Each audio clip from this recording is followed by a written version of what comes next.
1972 9ാം party Congress നടക്കുന്നത് മധുരയിൽ വെച്ചാണ്.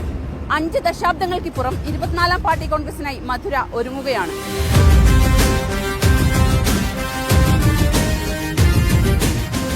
ഒട്ടനവധി പോരാട്ടങ്ങൾക്കും പ്രക്ഷോഭങ്ങൾക്കും സാക്ഷ്യം വഹിച്ച മണ്ണിൽ തമിഴകത്തിന്റെ ചരിത്ര സാംസ്കാരിക നഗരമായ മധുരയിൽ ഏപ്രിൽ 2 രാവിലെ 8 മണിക്ക് പതാക ഉയർത്തിക്കൊണ്ട് CPIMന്റെ പാർട്ടി കോൺഗ്രസിന് തുടക്കം കുറിക്കും.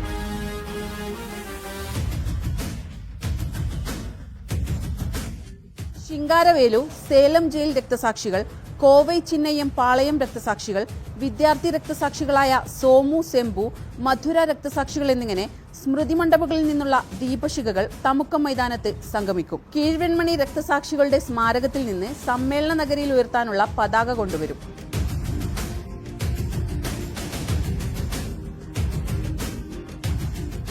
വൈഗൈ നദീതീരത്തെ ഗോപുര നഗരമായ മധുര ഒരുങ്ങിക്കഴിഞ്ഞു സമ്മേളന നാളുകൾക്കായി. വർഗീയതയും കോർപ്പറേറ്റ് വാഴ്ചയും വരിഞ്ഞുമുറുകുന്ന ഇന്ത്യൻ ജനതയുടെ മോചന പോരാട്ടങ്ങൾക്ക് രൂപം നൽകാനുള്ള ചർച്ചയും തീരുമാനങ്ങളും ഈ പാർട്ടി കോൺഗ്രസിലുണ്ടാകും.